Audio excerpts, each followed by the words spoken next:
En France, le suspect interpellé lundi dans l'enquête sur un cas de mutilation de chevaux a été mis hors de cause et libéré. Le portrait robot diffusé fin août est toutefois toujours celui d'un des deux auteurs de sévices infligés à un cheval et deux poneys le 24 août dans un refuge de Lyon. L'homme de 50 ans, qui a finalement été innocenté, avait été interpellé à son domicile dans le Haut-Rhin lundi matin par les gendarmes de la section de recherche de Dijon suite au signalement d'un témoin.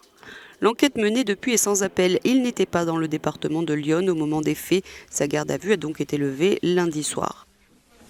20 meurtres de chevaux ont été commis et de nombreux autres ont été blessés au cours des dernières semaines. Les ministres français de l'Intérieur et de l'Agriculture ont rendu visite à des éleveurs locaux et ont promis de tout faire pour découvrir les agresseurs et leurs motivations. Partout en France, dans plus de la moitié des départements de France, 153 enquêtes, dont une trentaine de faits sont particulièrement graves, soit qu'ils ont entraîné la mort des chevaux, soit des blessures extrêmement violentes. Des chevaux ont en effet été retrouvés avec les oreilles coupées, les yeux arrachés et les parties génitales mutilées. La police affirme qu'elle ne sait pas pourquoi. Les théories vont de la sorcellerie en passant par une chasse aux trophées macabres ou encore un défi sur Internet. La police ne sait pas exactement combien de personnes commettent ces attaques et a conseillé à ceux qui possèdent ou qui s'occupent de chevaux de surveiller les pâturages.